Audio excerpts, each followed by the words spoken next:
আসসালামু আলাইকুম my YouTube family, কেমন আছেন সবাই? আশা রাখছি ভালো। চলে আসলাম নতুন আরেকটু ভিডিও নিয়ে। আমার এই ছোট্ট পরিবারে সবাইকে ওয়েলকাম করছি। সকালটা শুরু হয়েছে আজকে আর ডাব কাটা হয়নি। আজকে ধনিয়া পাতার পানি খাবো। ধনিয়া পাতার সিজন শেষ হয়ে যাচ্ছে, সেজন্য এখানে ধনিয়া পাতার পানি আমি ফুটিয়ে নিয়েছি। সেটা এখন আমরা খেয়ে নেব, হাজব্যান্ড ওয়াইফ দুইজন। তো সেই খাওয়া দাওয়া শেষ করে ওইটা খাওয়া দাওয়া শেষ করার পরে না, আমরা তখন যে ওইটা আমি রেখে দিয়েছিলাম, খুব গরম ছিল। আর এটা খুব ভোরে, হাজব্যান্ড তখন নামাজ পড়তে চলে গেছে, মসজিদেই ছিল। আমি ওইটা রেডি করে রেখেছি যাতে আসলে খেতে পারে। আর এদিকে যে আমি রান্না বসিয়ে দিয়েছি, তখন হয়তো 5:45টার মতো বাজে। এই সময় পুরো গ্যাস থাকে, দেখা যাবে যে 6:30টার থেকে একবারে গ্যাস কমে যাবে 7টার মধ্যে। তো আজকে চিন্তা করেছি যে এখন থেকে ফজর নামাজের পরে কোরআন এখন দুপুর দিকে পড়ব বা আসরের সময় পড়ব, অন্য যে কোনো একটা সময় সিলেক্ট করে নেব। আর সকালে তাড়াতাড়ি রান্নাটা বসিয়ে দেব, আর তখন অনেক গ্যাস থাকে, রান্নাটা খুব দ্রুত হয়ে যাবে। দেখতেই পেরেছেন, আমি প্রথমে জিরা ফোড়ন দিয়ে ভাজিটা করে নিচ্ছিলাম আর লবণ দিয়ে। অন্য আর কোনো মশলাই দিব না, হলুদ বা অন্য কোনো কিছু। তবে পেঁয়াজটা দেব না, কারণ আমি পেঁয়াজ পাতা দেব, সেজন্য আর পেঁয়াজটা ওইখানে দেওয়া হয়নি। এখন খুব ভালোভাবে মিক্সড করে নিয়েছিলাম। তারপরে এই যে ডিপে ছিল পেঁয়াজ পাতা, সেটা বের করে এখন দিয়ে দিলাম। দেখা যায় পেঁয়াজ পাতা দিলে ভাজিতে আর পেঁয়াজটা না দিলেও হয়। এদিকে আমি রাতেই ধনিয়া পাতা বেছে রেখেছিলাম। আর এখন চালটা ধুয়ে নেব। চাল ধুয়ে গরম পানি দিয়ে বসিয়ে দিব, খুব দ্রুত হয়ে যাবে রান্না, অতটা সময় লাগবে না। আর আমি দেখা যায় 2 আইটেমই বেশি করি, খুব কম দেখা যায় যে 3 আইটেম করি। যখন শুধু আমরাই থাকি, অন্য কোনো গেস্ট না থাকে, তখন আমি 2টা আইটেমই রান্না করি। তো এখন আমি ধনিয়া পাতাগুলো কেটে নেব। পানি পুরোপুরি ঝরে গেছে, কেটে বক্সে ভরে রেখে দেব। যখন তরকারিতে দেব তখন আর আলাদা করে ধোয়া কাটার কোনো দরকার হবে না। আমি এভাবেই পানি ঝরিয়ে সারা রাত রেখে দিই, তারপরে যে সকালে কেটে রাখি, বা দিনে আনলে রাতের দিকে সারাদিন ঝরায়ে রাখি, তারপরে রাতের দিকে কেটে রেখে দিই। ভিডিওর এই পর্যায়ে এসে বলছি, যারা এখনও আমার ভিডিওতে লাইক দেননি, প্লিজ দয়া করে একটা লাইক দিয়ে কন্টিনিউ করেন। আর যারা এই কাজটি করে দিয়েছেন তাদেরকে জানাই অসংখ্য অসংখ্য ধন্যবাদ। যারা সুন্দর সুন্দর কমেন্ট করে আমাকে উৎসাহিত করছেন, তাদের জন্য রইল অনেক অনেক দোয়া আর ভালোবাসা। আর যারা সাইলেন্ট ভিউয়ার্স আছেন, কোনো কিছুই করেন না, তাদের জন্য রইল দোয়া। কারণ এখানে তো অনেকেই আছে দেখে কিন্তু কমেন্ট করে না বা লাইকও করে না। তো দেখতে থাকেন, দেখতে দেখতে একসময় ভালো লাগা সৃষ্টি হতে পারে, তখন বন্ধু করে নেবেন। আর না হয় এমনিই দেখেন, তাও তো আমাদের ভালো লাগে দেখে দেখেন। তো আমার ভাজিটা ভাজা ভাজা হয়ে আসছে, এখন আমি ধনিয়া পাতা দিয়ে দিলাম। এই ভাজিটা দেখা যায় যে আমরা হলুদ অনেক সময় দেই, আবার এভাবে সাদাও করি। দুইভাবে সাদাটাই বেশি খাওয়া হয়, হলুদ মশলা দিয়ে একটু কমই খাওয়া হয়। আর ওই যে প্রথমে জিরা ফোড়নটা দিছি না, ওইটার একটা খুব সুন্দর স্মেল আসে। আর এদিকে যে আমি মাছটাও বসিয়ে দিয়েছিলাম, টমেটো আর অল্প একটু ফুলকপি ছিল, সেটা দিয়ে এখানে কাতলা মাছ বসিয়েছি। এখন যে পরে দেখবেন আবার মাছের সাথে ডিমও চলে আসবে। আসলে মাছের পিস কম ছিল, তারপরে আবার আমি ডিমও দিয়ে দিয়েছিলাম। তারপরে এদিকে যে আমি কিছু পাকা টমেটো কেটে রেখেছি, এটার চাটনি করব। আর রসুন দিয়ে ফোড়ন দেব, সেজন্য রসুনও কেটে রেখেছি। তো এখানে তরকারি হয়ে গেছে, তরকারিতে এখন আমি ধনিয়া পাতা দিয়ে নামিয়ে ফেলবো। আর ওপর দিকে ভাতও হয়ে গেছে, ভাতটাও ঠিকা দিয়ে দিয়েছি। আর ভাজিটা আমি নামিয়ে রেখেছিলাম, একটু ব্যস্ততা ছিল, তো তাই ভাবছি যে একটু পরে করি। ওদিক দিয়ে ওগুলা চাপিয়ে তারপরে যে এটা করে নিলাম।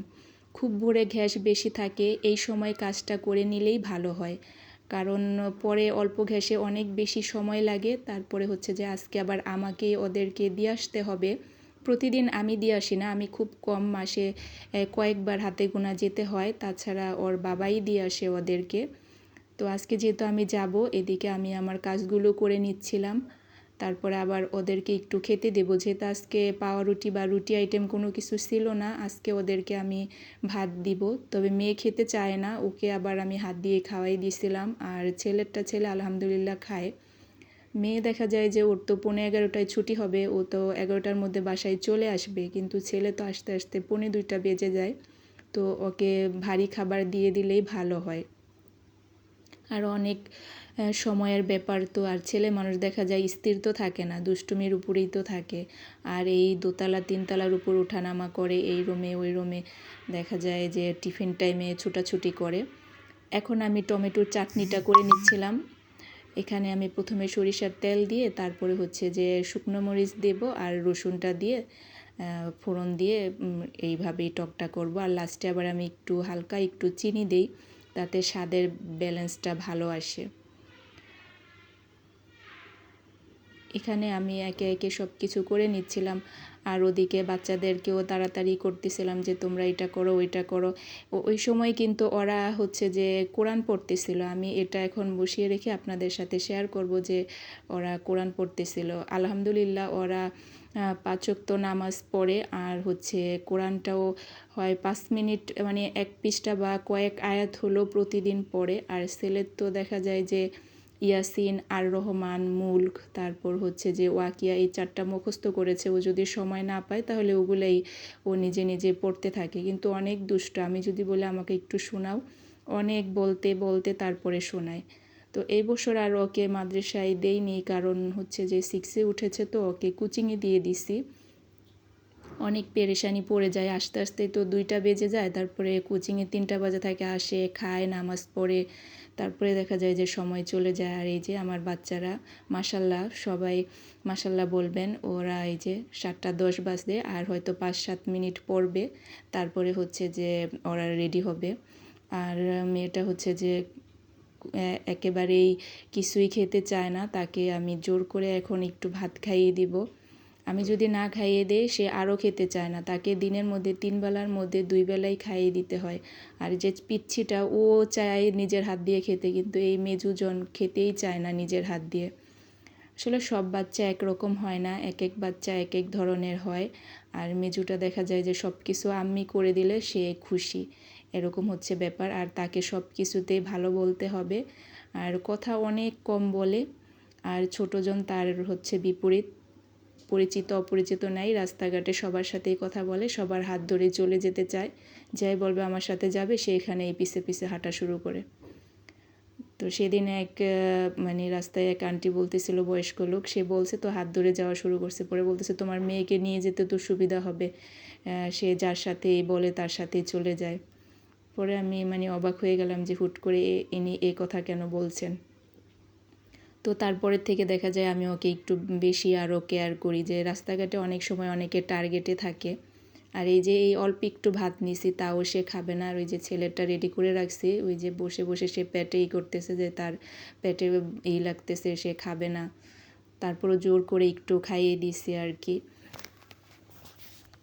পাউরুটি বা অন্য কিছু থাকলে দেখা যেত সেটা দিতাম, যেহেতু আজকে বাসায় আটার রুটি বা পাউরুটি ওই ধরনের কোনো কিছু ছিল না, বাকরখানিও ছিল না, সেজন্য একটু বললাম যে একেবারে খালি পেটে যাবে তো এটা খেয়ে নাও।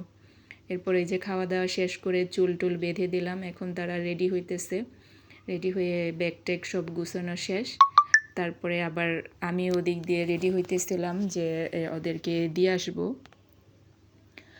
দেখতে দেখতে বাচ্চাগুলো বড় হয়ে যাচ্ছে আর আমরা বুড়ো হয়ে যাচ্ছি, সময় কিভাবে চলে যাচ্ছে এত দ্রুত, মানে টেরই পাচ্ছি না।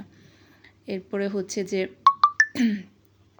আমি ওরা থাকতে থাকতেই দেখা যায় যে বাসাটাও ঝাড়ু দিয়ে নিচ্ছিলাম, একটু সময় ছিল তখন।